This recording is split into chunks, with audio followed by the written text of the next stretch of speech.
নমস্কার সকলকে। গান ও গল্পে অঙ্কিতা চ্যানেলে আজকের নিবেদন বীরেন্দ্রকৃষ্ণ ভদ্রের লেখা দশচক্রে ভগবান ভূত। বীরেন্দ্রকৃষ্ণ ভদ্র, জন্ম 4 আগস্ট 1905, প্রয়াণ 3রা নভেম্বর 1991। জনপ্রিয় বেতার শিল্পী বীরেন্দ্রকৃষ্ণ ভদ্র সর্বাধিক পরিচিতি লাভ করেন মহালয়ায় মহিষমর্দিনী স্তোত্রপাঠের জন্য। পাশাপাশি বহু গল্প, কবিতা ও নাটক রচনা করেন ছোটদের জন্য। প্রহার এনো ধনঞ্জয়, ভোট ভণ্ডুল, বিরূপাক্ষের ঝঞ্ঝাট ইত্যাদি তার উল্লেখযোগ্য রচনার অন্যতম।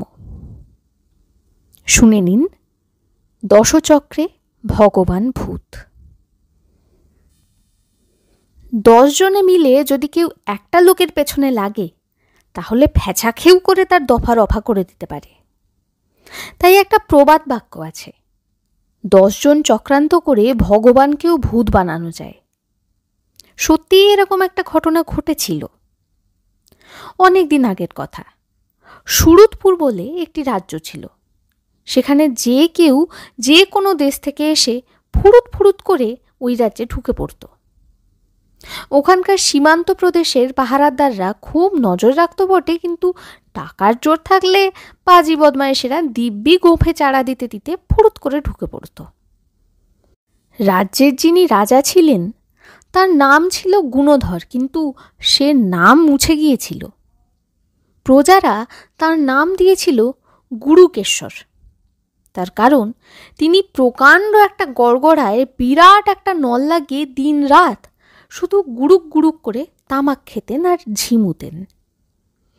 গড়গড়ার কলকেতে শুধু যে তামাক থাকতো তা নয়, তাতে থাকতো আফিং, গাঁজা মেশানো। তার ফলে ঝিমোনোর ভাব থাকবেই। মুশকিল হতো যখন রাজা প্রজাদের বিচার করতে বসতেন। একজন আর একজনের নামে নালিশ করতে এসেছে। রাজা খানিকটা শুনেই যে নালিশ করতে এসেছে দারোয়ানদের বলতেন, ওকে ঠ্যাঙাও, আর যার বিরুদ্ধে নালিশ হয়েছে তার জন্য 1 হাঁড়ি রসগোল্লা এনে খাইয়ে যাও বলে হুকুম দিতেন। অবশ্য রাজার একজন বৃদ্ধ মন্ত্রী ছিলেন। তিনি আড়ালে আসল বদমাইশ লোকটিকে প্রচণ্ড ঠ্যাঙাতেন। আর যে লোক সত্যি নালিশ করেছিল তাকে 1 হাঁড়ি রসগোল্লা দিয়ে বাড়ি যেতে বলতেন। রাজার আরও 10 মন্ত্রী ছিলেন। তাঁরাও সবসময় রাজার কাছে বেশি যেতেন না। বৃদ্ধ মন্ত্রী রামেশ্বরের পরামর্শেই কাজকর্ম চালাতেন। রাজা সেসবের কিছু খোঁজ রাখতেন না। তাই তাঁর বিচার যে উল্টে গেছে সে খবরও তিনি পেতেন না। তবে যারা নালিশ করতে আসতো তাদের কাছ থেকে 100 টাকা, আর যাদের বিরুদ্ধে নালিশ তাদেরও ওই টাকা দিতে হতো।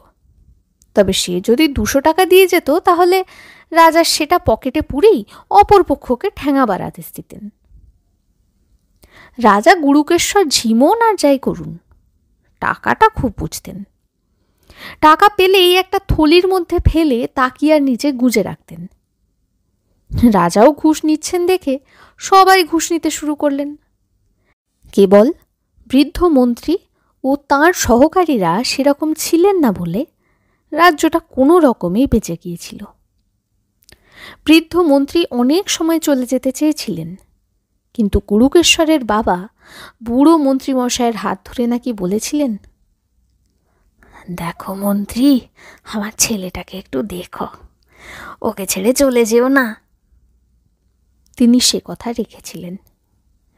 কিন্তু ক্রমশ রাজ্যের মধ্যে উৎপাত বাড়তে লাগলো। রাজা মন্ত্রীর কথা গ্রাহ্য করতেন না।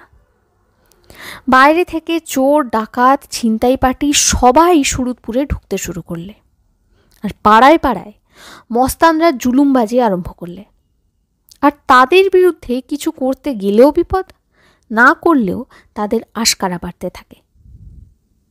এই মস্তানদের মধ্যে সেরা মস্তান ছিল ভগবান। গাঁট্টা গোট্টা চেহারা আর লম্বা লম্বা কথাবার্তা। সবাই তাকে দেখলে ভগবানের মতোই নমস্কার জানাতো। বুক চিতিয়ে ঘুরে বেড়াতো সর্বত্র। আর তার স্যাঙাতগুলো ছিল আরও বাজি। গিরগিটির মতো দেখতে, ঝাঁকড়া চুল, লম্বা পায়জামা আর মুখে সিগারেট ফুঁকতে ফুঁকতে পাড়ার লোকের সঙ্গে স স করে যখন কথা কইত, তখনই মাতব্বরদের বিদ্যে বুদ্ধি যে কীরকম তা বুঝলেও কেউ কিছু প্রতিবাদ করত না। ভগবানের আসল বন্ধুদের মধ্যে ডান হাত ছিল ব্যাঙা, ঢ্যাঙা আর ন্যাঙা, পাজির পা ঝাড়া। পাড়ায় একটা পানওয়ালার দোকান থেকে হরদম প্রত্যেক দিনেরা গোছা গোছা পান নিয়ে খেত, বিড়ি ধরাতো, কিন্তু মাসের পর মাস একটা পয়সা ঠেকাতো না। একদিন পয়সা চাইতে ভগবান এসে পানওয়ালাকে ডেকে নিয়ে বলে দিয়ে গেল, ফের যদি আমার চাকরেরদের কাছ থেকে পয়সা চাইবি তাহলে একটা থাপ্পড়ে সামনের দিকে চাঁদ মুখখানা পেছন দিকে ঘুরিয়ে দিয়ে যাব বলে দিচ্ছি। কথাগুলো বলে ভগবান চলে গেল। পানওয়ালা তো তার কথা শুনে থ। ন্যাঙা, ব্যাঙা আর ঢ্যাঙা মুচকি মুচকি হেসে পানওয়ালাকে বলে গেল, উনি কে জানো? ভগবান, আমাদের ভগাদা। ওর কথা যদি না মানো তাহলে এসা একটা ঝাপ্পড় দেব না যে তোমার কষির কাপড় খুলে পড়ে যাবে। এ কথাটা মনে রেখো চাঁদু। বলে তারা সিটি দিতে দিতে চলে গেল। পানওয়ালা তার পরিচিত 2-4 জন ভালো খদ্দেরকে জিজ্ঞেস করলে, আচ্ছা বলুন তো, ভগবান বলে এক বাবু আমাকে খুব শাসিয়ে গেল যে বিনা পয়সায় মুঠো মুঠো পান ওর দলকে খাওয়াতে হবে, কিন্তু তারা পয়সা দেবে না, তাহলে কি রাজার কাছে নালিশ করব? সবাই বললে, রাম রাম, ভগবানের পেছনে লেগো না বাপধন। ও সুরুৎপুরে সব মস্তানদের সর্দার। ওর বিরুদ্ধে নালিশ করতে গেলে সাক্ষী পাবে কোথাও? কেউ যাবে না। লক্ষ্মী ছেলে হয়ে দোকানে বসে থাকো, না হলে দোকানপাট উঠিয়ে দিয়ে হরিনাম করতে করতে অন্য কোথাও চলে যাও। পানওয়ালা আরও দমে গেল। এর কিছুদিন পরেই এক ময়রা এসে পানওয়ালার দোকানের পাশে একটি বড় সন্দেশ রসগোল্লার দোকান খুললে। পানওয়ালা একটু জোর পেলে। প্রথম দিনই ভগবান ন্যাঙা, ব্যাঙা আর ঢ্যাঙাকে নিয়ে হাজির। দোকানি খুব খুশি। দোকান খুলতে না খুলতেই খদ্দের এসে গেছে, মুখে আর তার হাসি ধরে না। ভগবান বেঞ্চিতে সাঙ্গপাঙ্গ সবাইকে বসিয়ে দোকানিকে জিজ্ঞেস করলে, কি আছে?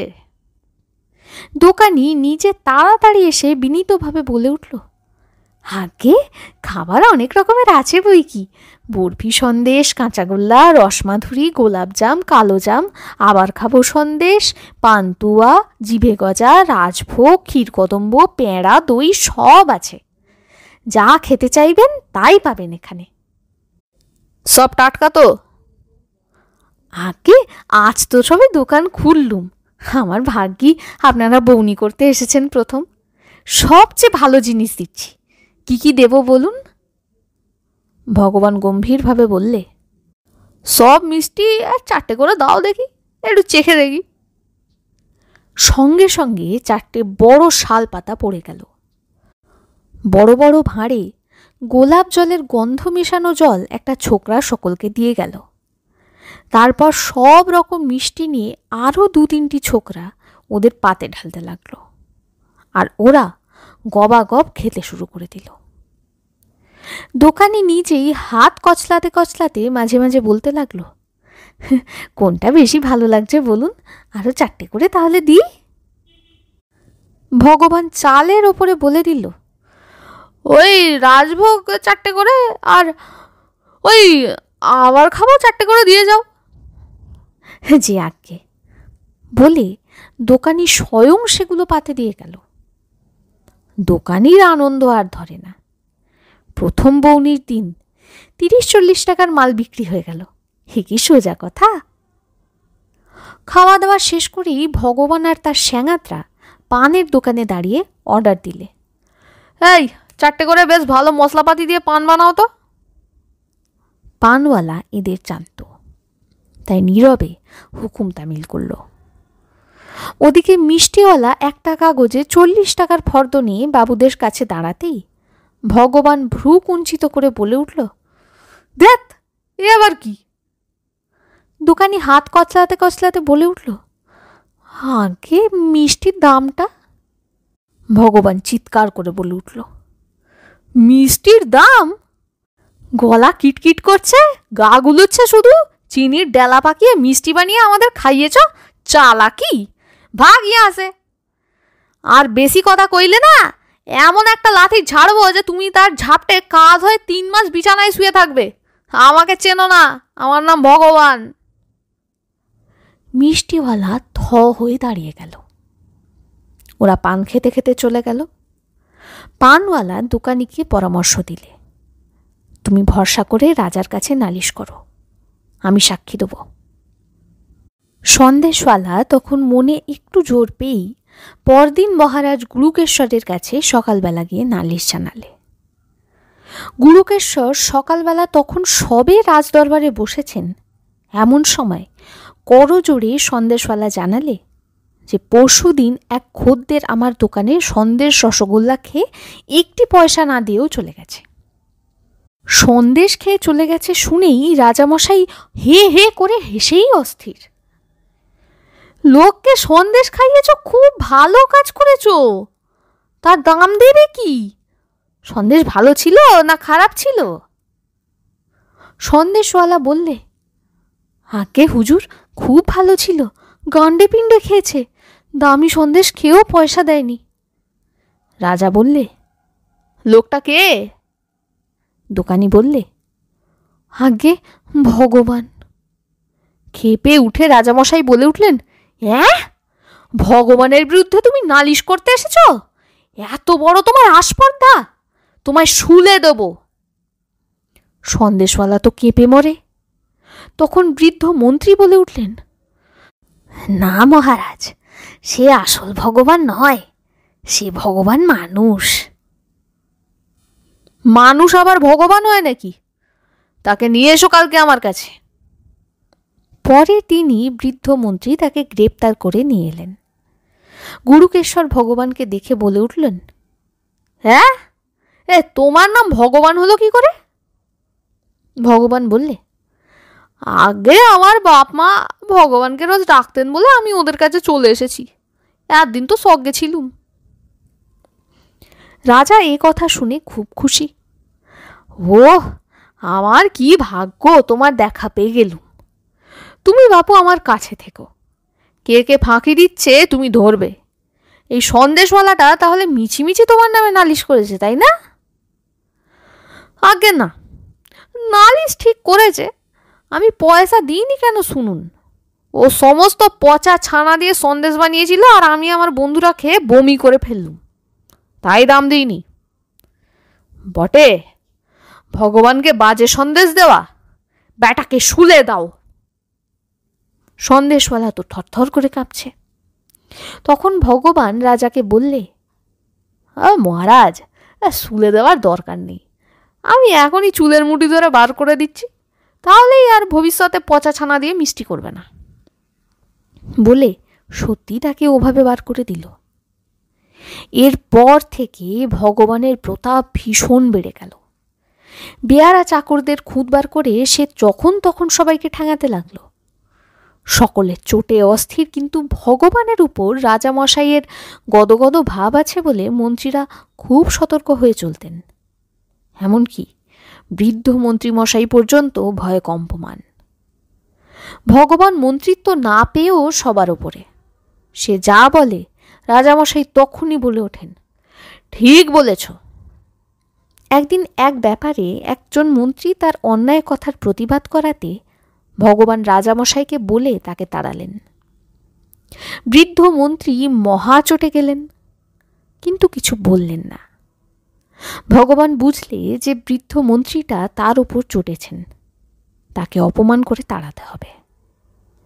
একদিন রাজার সিংহাসনে ভগবান 2টো ছারপোকা চুপি চুপি ছেড়ে দিলে।